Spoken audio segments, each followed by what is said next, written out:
Hello, guys and gals, me Mudahar, and a lot of wives' boyfriends are out there picking up that Nintendo Switch 2, ladies and gentlemen. It's coming out next week. It's about to be one of the biggest console drops of all time, alright? So, I don't take it lightly. I do talk about video games.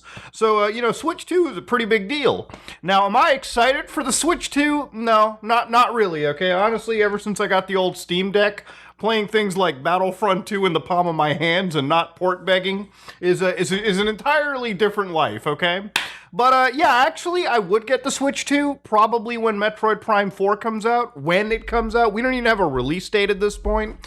Honestly, I was actually excited to pick one up just to get Cyberpunk 2077 because, you know what? The actual developers for that said the physical copy is the whole game. None of that game key card stuff.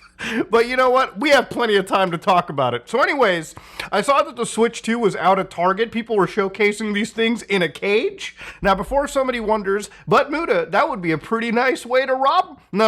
You don't want to rob these, okay? A, the take isn't that great. B, I'm pretty sure Target has the most insane levels of bloodhounds ready to track you down for anything like this. But let's say that you were dumb enough to steal a Nintendo Switch 2 before it actually released next week, and you went home, and you powered it up. Well, Nintendo would be out there hunting you legally to take down any video that exists. Now, I have a frame of a Switch 2 box right here. I can't play the video more because the video gets taken down. Obviously, as you can imagine, Nintendo's legal ninjas are waiting to strike when the iron's hot. But we're not going to let him here, okay? We're not going to let it happen. Anyways, though, ladies and gentlemen, what happened with this release? Well, there was a lot of information that came out that apparently it needs an update. So the guy on YouTube, or one of the channels on YouTube that posted their early Switch 2, was asked, more video, please! Please give us more video of this console. And the guy goes, Nintendo locked the Switch 2. It needs update to function. So I'm waiting for June 5th to unlock it. Now, this immediately freaked out the internet a little bit. What are you telling me? Nintendo is selling a $500 Bickaroony? I almost thought that too. I was like, whoa, hold on a second. We're getting sold a brick of a system. And now this is going to sound like me defending Nintendo, but to be honest with you, ladies and gentlemen, I kind of want to not get mad at this because this is already a battle that I feel is not worth putting Nintendo as a lightning rod for. I'm not saying any of this is okay. But we as a society have been dealing with this for decades now, and people like me have been screaming into the fucking void, and everyone has always said we're crazy, right? Think about it like this. When you go purchase a brand new iPhone, what is the first thing that you gotta do? You probably have to connect to iCloud to activate the phone, and then you get to sign into your Apple account and actually set it up during its initial phase. You can't purchase an iPhone, from my understanding, and use it completely offline, okay? You need to, at least at one point, have this device ring back to Apple servers. Now, people will say, well, it's a phone, Muda. Of course you're going to have internet connection at any given moment, right? Or at least satellite or some form of connection. And that's true. But again, remember, this means that this is a several $1,000, well, a couple $1,000 device that is actually unusable if you don't have any form of connection, right? It's effectively e-waste without having, if it does not have the ability to connect to Apple servers, even if other components work or down the road you can connect, this is a useless piece of technology, okay? And yes, after a while, a lot of devices become retro. You think this iPhone is an iPhone? This is an iPhone 3GS, okay? I doubt it could even bother connecting to Apple servers. Not that I remember my passcode, not that I even remember how to reset it.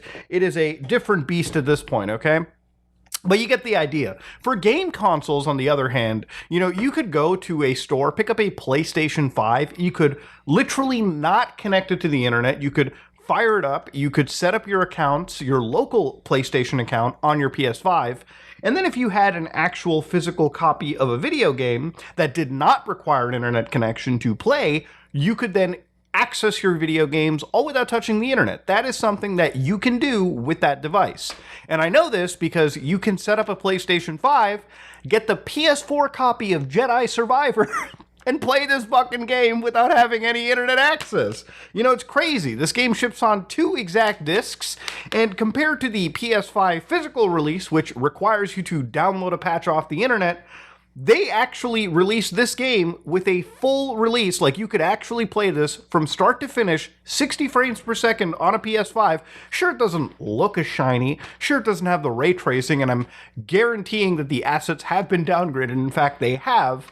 But generally speaking, you know, if you're somebody playing a video game, you're not going to notice these things on every single individual. You'd have to have, like, the exact remembrance of what the PS5 looked like to really complain. But the point is, the whole game is on the disc, okay? No game key cards, no nothing. It's a dying breed, unfortunately, as games start to enter this more modern era. Now, again, with this rambling that I'm doing, even the Switch 1 is similar in that regard, okay? You could pick this up at a store, you could fire it up, you could set up your Switch account locally, put in a game card if it didn't require download, and just play it from start to finish. Now, if you bought an Xbox One, back in the day, Don Matrick basically told us Xbox Ones require this 24-hour internet connection, which obviously, as gamers back then, we thought was fucking absurd. Now, again, remember, okay, this was back in the day, and it got normalized, right? Xbox backed away their 24-hour, like, requirement, but they still made it so that that entire console, since the Xbox One, requires you to download a system update when the game, when you pick it up, no matter what Xbox, okay? No matter how late into the lifespan. We're not talking about launch day Xboxes. We're talking about an Xbox literally you can pick up last week. The first thing you do is it connects to the internet and downloads a system update. Then you have to connect to Microsoft services and log into their actual accounts. And that is a completely online tethered box. When you pick up an Xbox, as opposed to even a Switch 2, it's a fucking brick. Same with like Windows PCs. Unless you have an internet connection and a Microsoft account at the ready, you are effectively beholden to the internet to activate and run a piece of hardware you bought off of the store. And again, I don't want to rage at the Switch 2 for this because we've normalized this, and that doesn't make it okay. But again, the anger that I'm seeing, the outrage that I'm seeing on the Switch 2 feels like it's outrage that is designed primarily to just get mad at Nintendo, maybe get a couple clicks out of it, and not really educate people on how bad things really are. If you feel that this is a problem, it's worth maybe not buying the product, okay? Maybe voting with your wallet. But generally speaking, I think because it's about to break records, probably doesn't even matter all that much.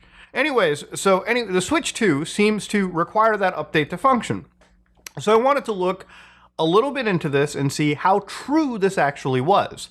And it turns out the Switch 2, from what I read, does not actually fucking require that you need the update. In fact, the Switch 2 seems to work pretty fine out of the box playing Switch 2 games. Now, if you want to see verified proof for yourself, there's a lot of videos floating around on the internet, and obviously I don't want to get my channel given a strike, but there's a lot of brave soldiers out there on YouTube. One account that has a goatee profile picture actually did walk people through the Nintendo Switch 2 setup and menu walkthrough. Of course, as you can see, I've already seen a chunk of this video. It was uploaded 1 hour ago. I'm pretty sure if I hit that fat refresh button, it's ooh, one of them already got taken down. Wait, they re-uploaded the video. Okay, so yeah, you can see that Nintendo ninjas are currently actively fighting the war zone here. Now, of course, I've seen the footage myself.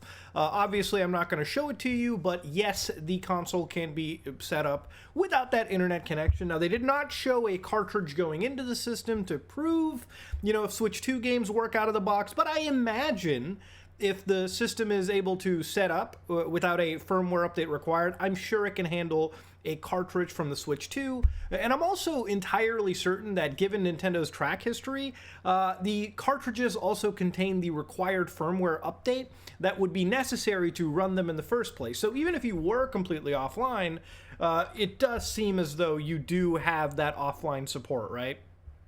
Just personally speaking. But yeah, obviously, like most modern things, having an internet connection opens you up to so much more functionality. But yeah, that being said, this is about all I can show you. So for anybody that has no idea why the Switch 1 needs an update, well, it's because in order to run the Switch 1 games on the Switch 2, it needs to run them underneath a software emulator, okay? Meaning that it's not a full-ass emulator, but it's something where in order to run the Switch 1 games on a Switch 2, there needs to be some translation of instructions on the fly. Now, overall, according to Nintendo, as of April 24, 2025, with Nintendo games, almost every single fucking Nintendo game works with no issues found during basic testing. The only red in this situation is actually Nintendo's Labo Toy-Con. And the only reason it can't run is not because the software can't be emulated, it's just because you can't fit the Nintendo Switch into those cardboard VR goggles that Labo shipped with. The only other things that don't work are a lot of streaming services like Crunchyroll and Hulu. Now, when it comes to the general video games, 15,000 something games, there's maybe some that aren't compatible, some with issues during startup, and of course, the vast majority of them are very playable. There might be some issues, but it's very playable throughout. And again, that's a good thing. It means Nintendo has focused on preserving backwards compatibility. But why do you need an update to run Switch 1 stuff? It's probably because, if I had to hazard a guess, the actual release of that emulator pretty much took it until release day for Nintendo to get right.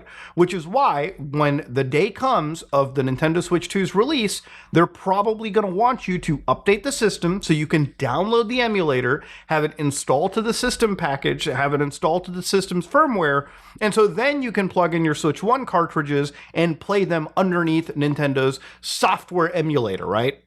That's literally the only reason why this actually makes some real sense. And it's one of the things that I wanted to do with demystifying it. I don't think it's evil what Nintendo is doing. I think it's actually quite good. Instead of making you download every single individual game like the Xbox backwards compatibility program, it does feel good that Nintendo is at least letting you use your actual cartridges alongside a software emulator to backwards compatibilize your video games. I think that's a good thing to do. I think ultimately that's a real big W from Nintendo's end. And I'm sure it took them all the way to the release point of the Switch. Remember, these things don't get made in a vacuum.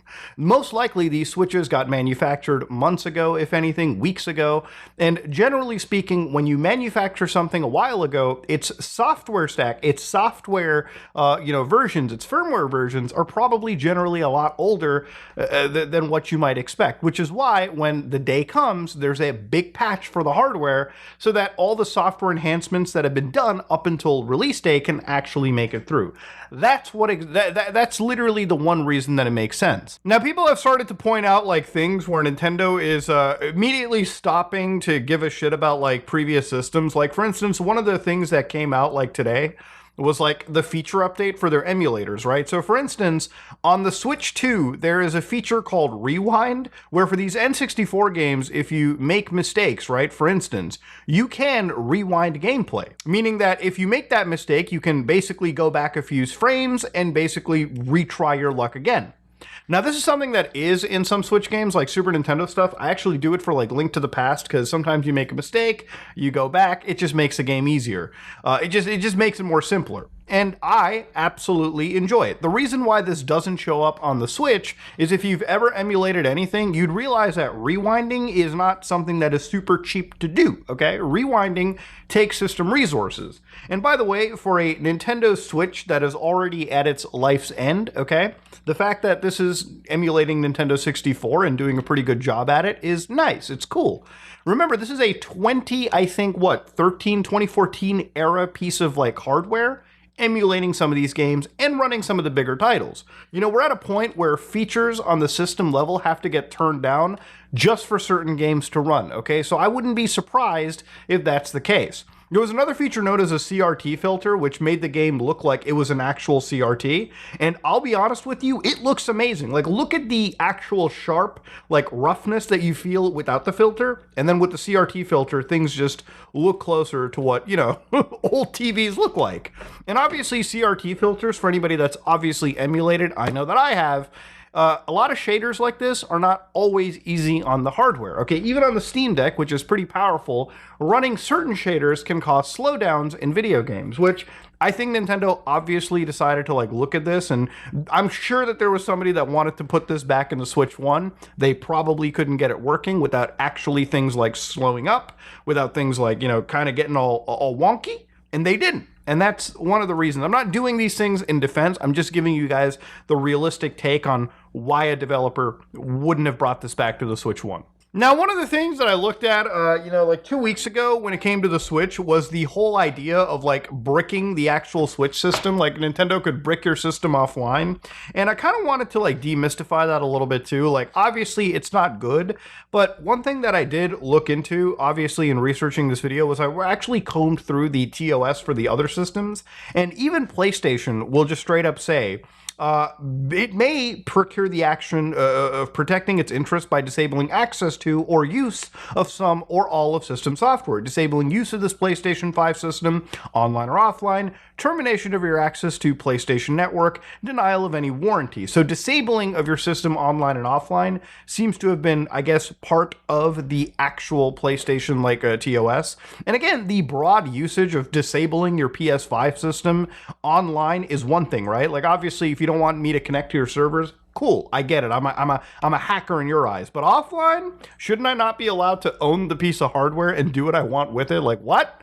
Even with Xbox, when you come across things like, you will not use or install unauthorized software. If you do, your Xbox console, Kinect, or authorized accessory may stop working permanently or after a later Xbox update. Now, this is a lot less scary because I think what Microsoft has done here is that they're like, hey, if you install a piece of software and in their mind it conflicts with an update somewhere, it could fuck up your system, all right? I don't think they're specifically saying, we're going to fuck up your system. But across all of these systems, it really does feel like we have less ownership of our hardware, which is one of the reasons why consoles like the Steam Deck have been so important because, you know, even though that Valve made this, ultimately the ownership is on our end because it's, again, first and foremost, a handheld PC. It's a personal computer. You decide what you want to do with this device as opposed to what Valve wants to do. And I think that itself is a very important metric to be putting down. But yeah, ladies and gentlemen, that's Switch 2. Whew, boy, oh boy, oh boy. There's been a lot of hoopla about it.